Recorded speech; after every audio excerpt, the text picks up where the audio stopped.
Nahum. 1. ¿Quién fue Nahum? Nahum, procedente de Elcos, un lugar cuya ubicación exacta se ha perdido, no actúa como los profetas que dialogan con el pueblo o apelan al arrepentimiento. Su nombre significa consuelo, pero no es un consuelo emocional. Es el alivio que llega cuando el opresor recibe su final. Nahum actuó en el siglo VII a.C., en los días del dominio asirio sobre Judá, bajo reyes como Manasés o Josías. Nínive, la capital del imperio que había aterrorizado a medio mundo, era entonces la potencia más temida. Más de un siglo antes había escuchado a Jonás y se había arrepentido, pero ahora ya no había vuelta atrás.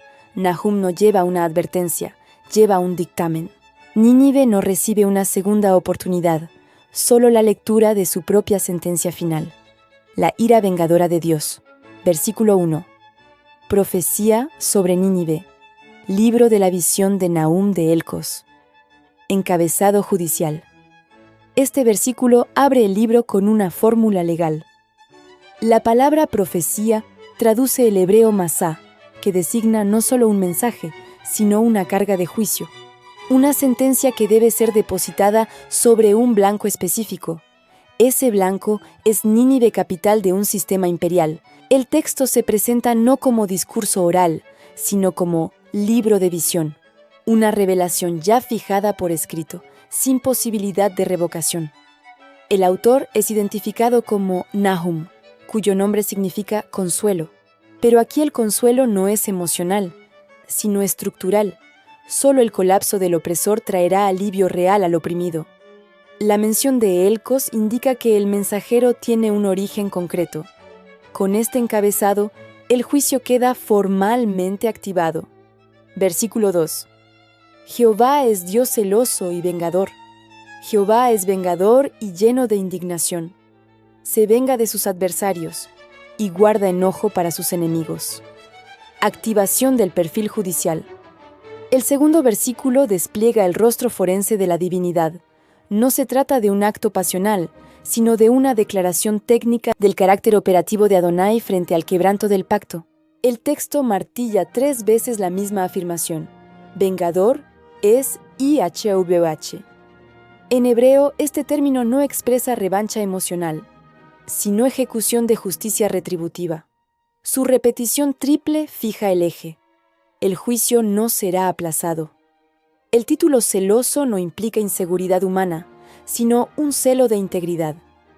Dios guarda exclusividad sobre su alianza y no permite la inyección de elementos ajenos, idolatría, opresión, traición sistémica, sin respuesta. Es el firewall de la fidelidad. El furor no lo consume, lo posee. YHWH es Baal Gemá, dueño del ardor. La ira no es pérdida de control, sino energía administrada para cuando se activa el momento judicial.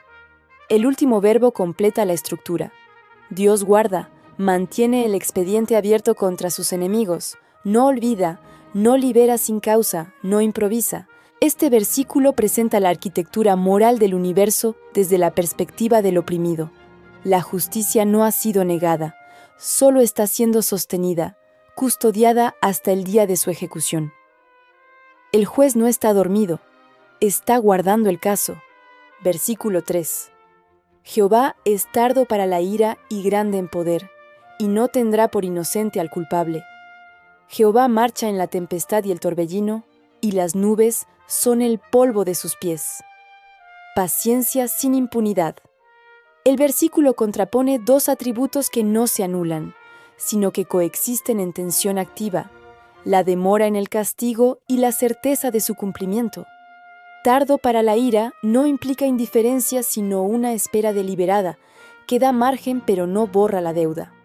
Al decir grande en poder, se afirma que esa espera no es debilidad. Dios retiene, no porque no pueda ejecutar, sino porque su justicia opera con precisión de tiempos. La fórmula no tendrá por inocente al culpable es traducción de una estructura hebrea enfática. Absolver no absolverá. No se trata de opinión moral, sino de política judicial. La impunidad no es opción. El juicio puede tardar, pero no se omite. El lenguaje cambia de tono al final. La tempestad y el torbellino no son caos, sino los vehículos de su manifestación. Isha Chia Lobezua se mueve en esos entornos como quien despliega su modo operativo. Las nubes, que para el humano son lo alto, para él no son más que polvo bajo sus pies. Así se afirma su escala. Su juicio no es solo firme, es cósmico. El que calla no ha cedido, simplemente no ha llegado aún el paso de su tormenta. Versículo 4. Él amenaza al mar y lo hace secar, y agosta todos los ríos. Basán fue destruido, y el Carmelo, y la flor del Líbano fue destruida. Juicio que apaga la abundancia. Este versículo marca el inicio de la acción directa del administrador sobre el entorno. Ya no se trata solo de su presencia, sino de su capacidad de intervenir con autoridad. Reprende al mar y lo seca. Los ríos que alimentan la tierra quedan arruinados. El agua, símbolo de fuerza y provisión, se detiene ante su voz. El efecto alcanza a la tierra más fértil. Basán, Carmelo y Líbano, lugares conocidos por su riqueza natural, no resisten el corte del flujo vital. El texto no habla de destrucción violenta, sino de marchitamiento. La palabra hebrea usada implica decaimiento, pérdida interna de vigor. Incluso la flor del Líbano, lo más alto y delicado, se desvanece. El mensaje es claro. Cuando Dios dicta el límite, la creación responde. El mar enmudece, los ríos se detienen. La tierra se apaga. Lo que parecía fuerte por sí mismo revela que dependía de una fuente que no controlaba. El juicio no necesita estruendo. Basta con interrumpir el sustento. Y todo florecer sin raíz firme se seca. Versículo 5. Los montes tiemblan delante de él, y los collados se derriten. La tierra se conmueve a su presencia, y el mundo, y todos los que en él habitan. Colapso estructural. Lo que parecía firme ya no lo es. Los montes, símbolos universales de firmeza y permanencia, tiemblan. Lo que parecía eterno, lo que se consideraba inconmovible, empieza a vibrar. Y no se trata de un fenómeno natural aleatorio, sino de una reacción directa a la cercanía de un poder superior. Las colinas, que en el paisaje funcionan como formas sólidas y elevadas, no simplemente se agrietan o caen, sino que se disuelven, se licúan. El texto quiere mostrar que la materia, ante cierta intensidad de presencia, no puede sostener su forma. Luego, la tierra misma se sacude, no como respuesta a un sismo físico, sino como si toda la base que sostiene al mundo estuviera cediendo.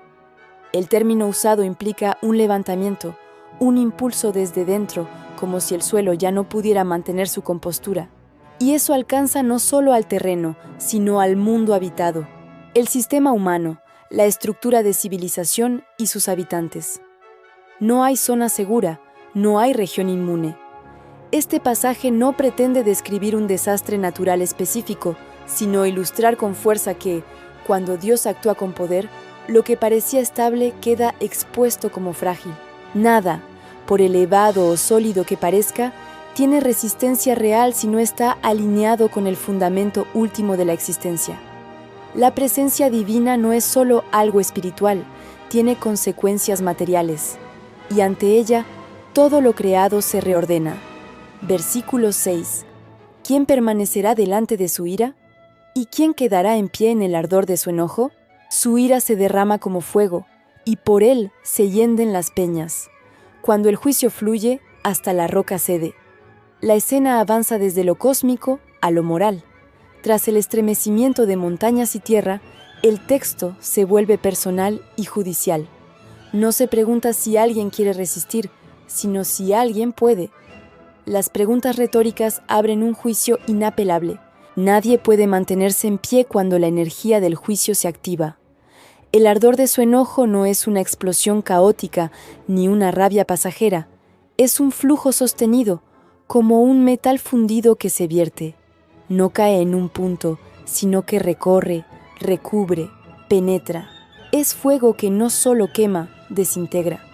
Esta imagen no pretende infundir terror arbitrario, sino revelar que hay una energía moral tan intensa que lo más duro, las peñas, el símbolo de estabilidad absoluta, se hiende, se resquebraja, se rompe. El versículo tiene una estructura precisa. Plantea la imposibilidad de resistencia, describe la naturaleza del juicio como fuego derramado y muestra su efecto inevitable en lo que parecía indestructible. La lógica es clara: si la roca se parte, ningún otro soporte resistirá. Además, hay un detalle profundo. El mismo valor numérico une el ardor de su enojo con las peñas. Es como si el juicio estuviera calibrado con exactitud para afectar lo que necesita ser quebrado.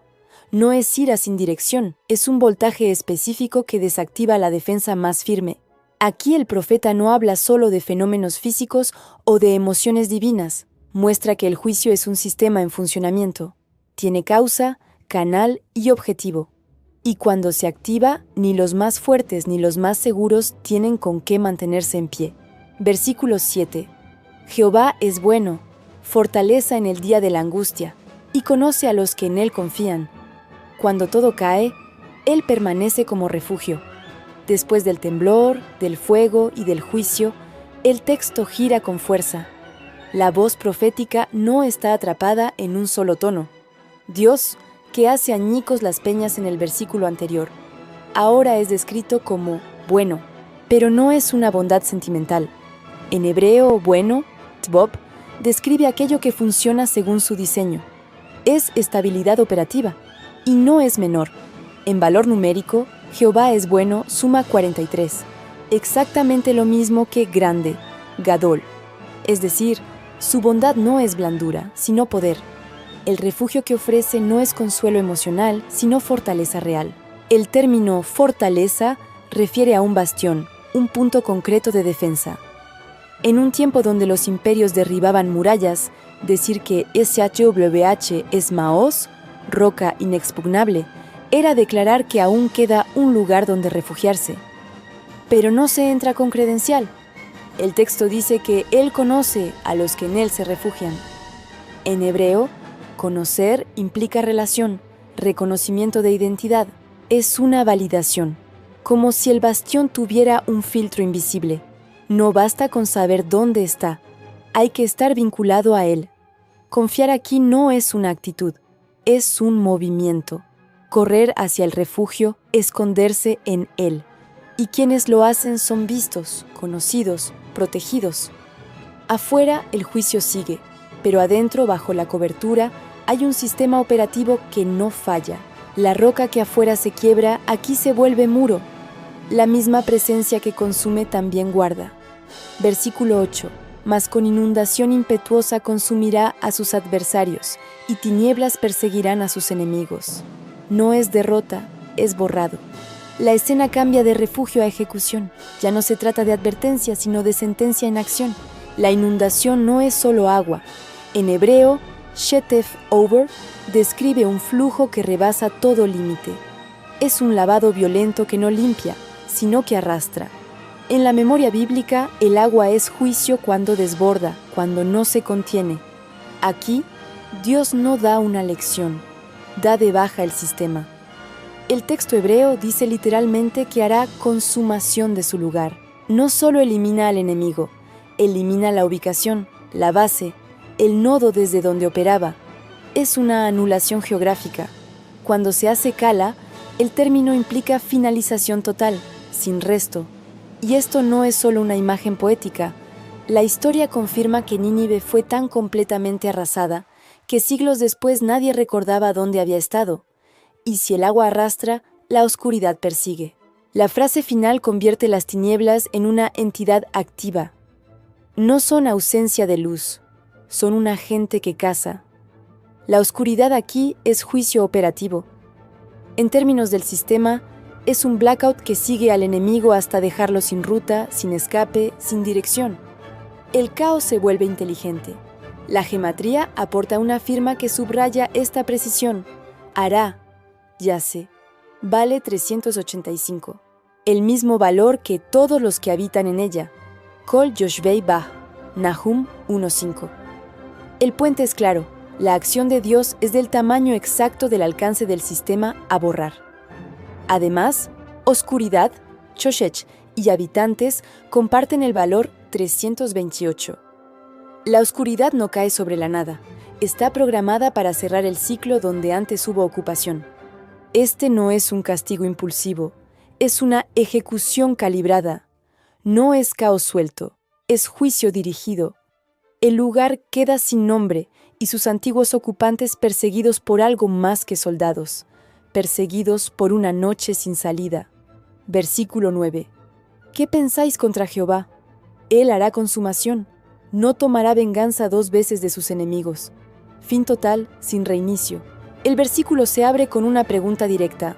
¿Qué pensáis contra Jehová? El verbo hebreo implica cálculo, diseño, estrategia. No es un pensamiento emocional, es un intento de ingeniería hostil. Se trata de un enemigo que cree tener capacidad de medir a Dios, como si pudiera encontrar un punto débil en su sistema. La respuesta es inmediata. Él hará consumación. No hay negociaciones. Consumación aquí no significa solo destruir, sino terminar por completo.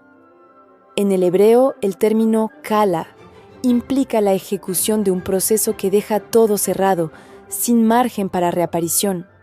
Es un fin con verificación incluida. No queda nada activo. La segunda parte corrige una posible interpretación errónea. No tomará venganza 2 veces. Pero el hebreo es más técnico. La aflicción no se levantará 2 veces. Es decir, el juicio será tan contundente que no será necesario repetirlo. No se trata de clemencia, es eficiencia judicial. No hay loop, no hay segunda ronda, es un ciclo cerrado. La gematría ofrece un anclaje sutil pero potente. Se levantará. Takum tiene el mismo valor, 546, que fueron destrozadas, Nitetsu, del versículo 6. El vínculo es claro, lo que se rompe de forma definitiva no puede levantarse otra vez. También la raíz de pensar, Chosavpu, da 310, igual que Yesh, existencia. El enemigo cree tener sustancia real, Dios deshace esa ilusión. Aquí no se promete un castigo suave ni un juicio con apelación. Se decreta un fin que no deja segunda opción, un solo golpe, y el sistema cae para no levantarse más. La aflicción, esa que oprimía, no tendrá versión 2.0. Versículo 10. Aunque sean como espinos entretejidos y estén empapados en su embriaguez, serán consumidos como hojarasca completamente seca. Defensa enredada, juicio instantáneo. La imagen que usa el texto es doble y demoledora. Primero, los enemigos aparecen como espinos entretejidos. Una barrera densa, difícil de atravesar, un tipo de defensa natural, que en tiempos antiguos servía como protección improvisada. Pero aquí hay ironía. Esa misma defensa es el combustible perfecto. En segundo lugar, el texto dice que están empapados en su embriaguez. No es solo una borrachera, es saturación. Están completamente mojados de confianza, de exceso, de autoseguridad. El sistema enemigo opera con latencia, ralentizado, torpe, sin visión clara. Se creen invulnerables justo cuando están más expuestos. ¿El resultado?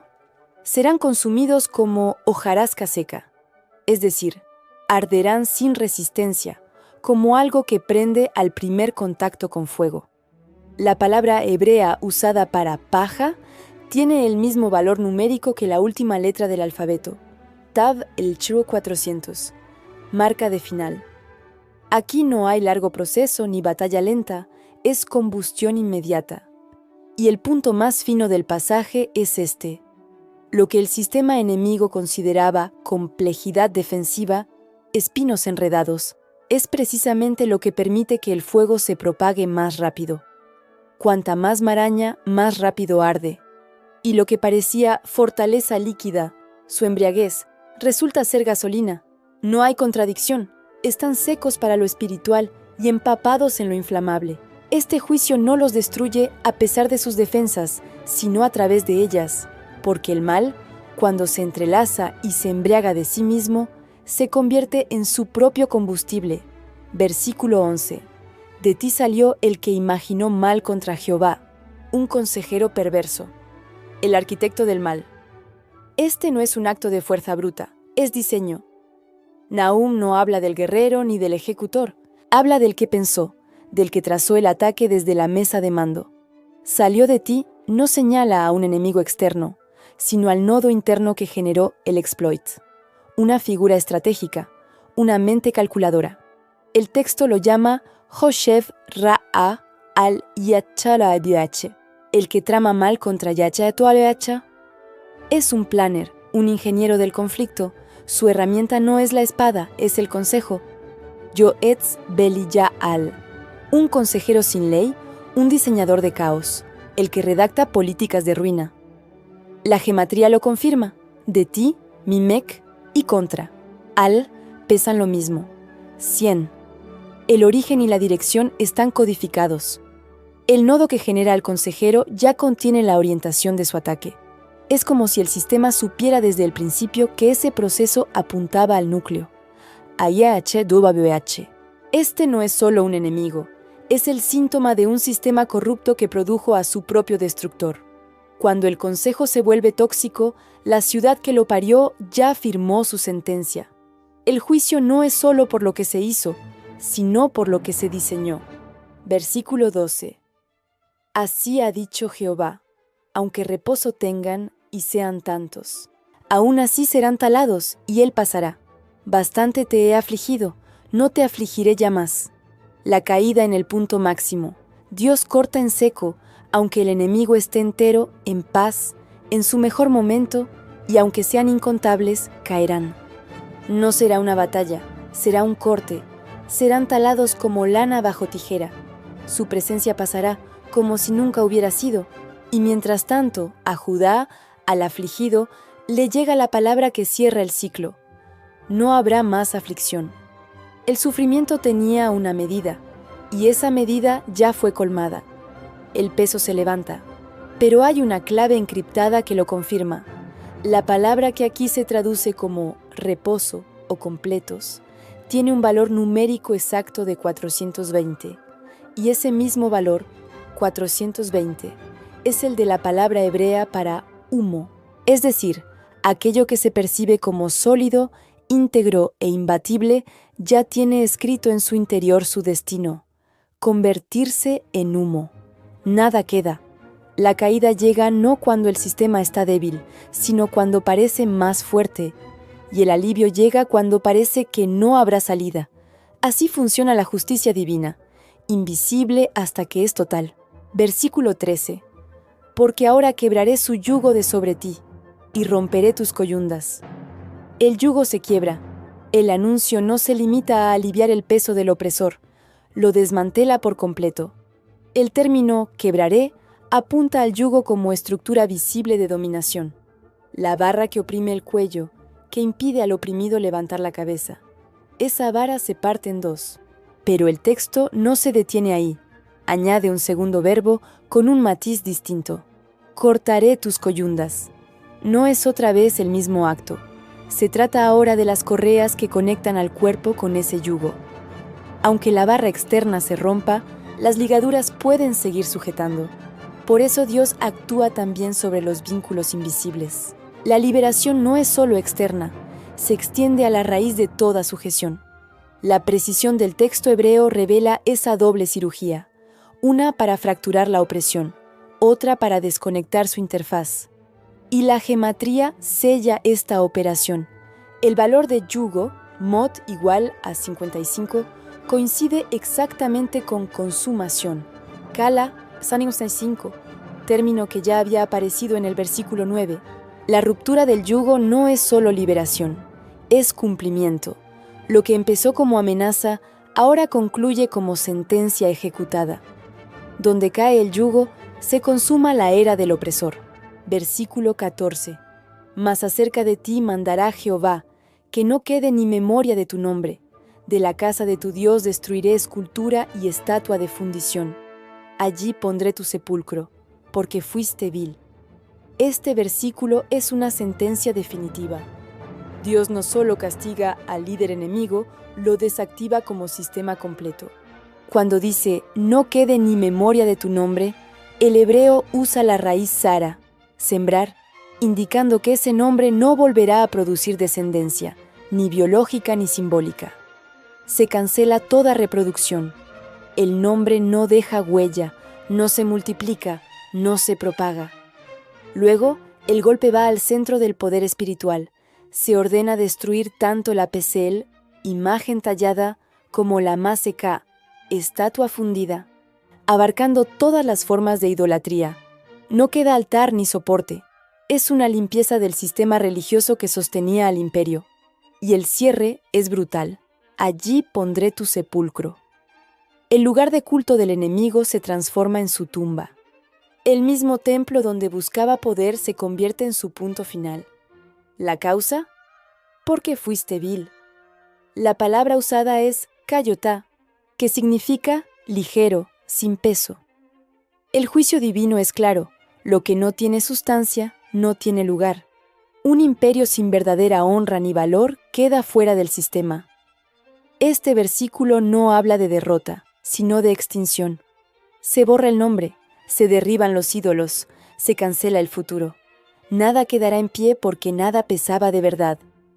Anuncio de la caída de Nínive, versículo 15. He aquí sobre los montes los pies del que trae buenas nuevas, del que anuncia la paz.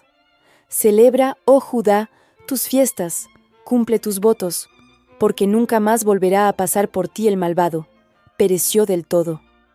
Si bien en la versión Reina Valera este versículo cierra el capítulo 1, lo dejaremos como inicio de la segunda parte. Nahum 1 nos enseña que la justicia divina es inevitable y quirúrgica.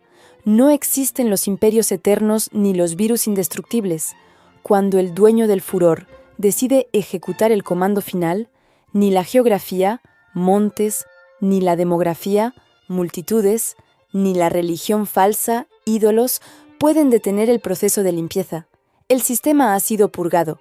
El enemigo es ahora un archivo de 0 bytes. Y te dejo como cierre con el Salmo 9:5. Reprendiste a las naciones, destruiste al malo, borraste el nombre de ellos eternamente y para siempre. El enemigo ha fenecido, han sido asolamientos perpetuos, y las ciudades que derribaste, su memoria pereció con ellas. Pero Jehová permanecerá para siempre. Amén.